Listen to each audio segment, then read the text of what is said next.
រឿងរ៉ាវចាស់ចាស់រំលឹកមួយឆ្នាំមិន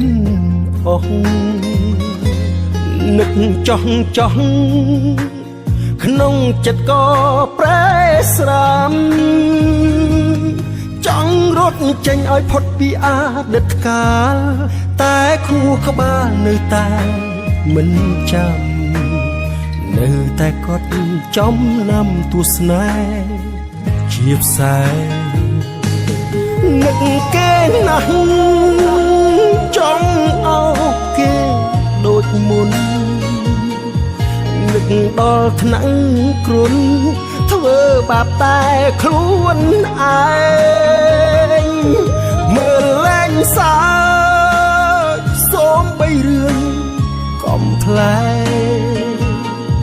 តែសុំដែរ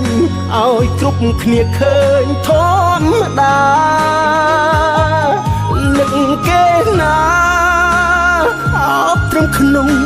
យល់សពស្នេហាបានចប់តែឈឺមិនទៅណាលួចមើលមកគ្រប់ពេលដែលសោកកាថាពេលណាជួបគេម្ដងទៀត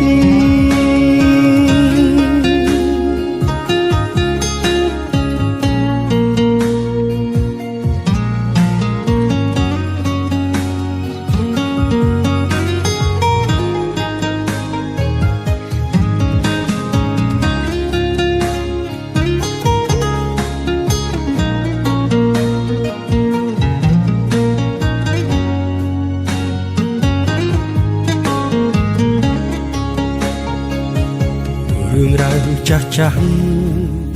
រំលឹកមួយឆ្នាំមិនអស់នឹកចោះក្នុងចិត្តក៏ប្រែស្រាំចង់រត់ចេញឲ្យផុតពីអតីតកាលតែខួរក្បាលនៅតែ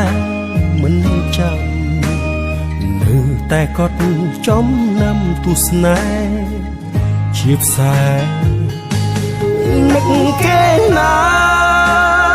ចង់អោបគេដូចមុននឹកដល់ថ្នាក់គ្រុនធ្វើបាបតែខ្លួនឯងមើលលែងសើចសូមបីរឿងកំផែងតែសុំដែរឲ្យគ្រប់គ្នាឃើញធម្មតាថានឹកគេណាអបត្រឹមក្នុងយល់សពស្នេហាបានចប់តែឈឺមិនទៅណាលួចមើលមកគ្រប់ពេលដែលសោកកាថាពេលណាជួបគេម្ដងទៀតថានឹកគេណាអបត្រឹមក្នុងយល់សពស្នេហាបានចប់តែឈឺមិនទៅណាលួចមើលមកគ្រប់ពេលដែលសោកកាថាពេលណាជួបគេម្ដងទៀតថាពេលណា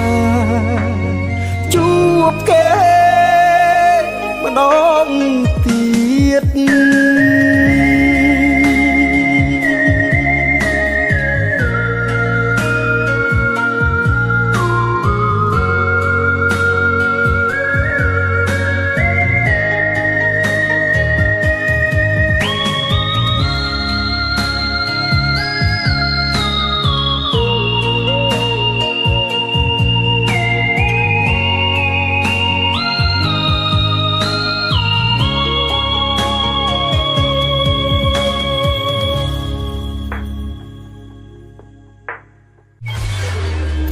ត្រីលេងនៅវត្តត្រាសំណង់រឹងមាំតម្លៃទាបបំផុតក្នុង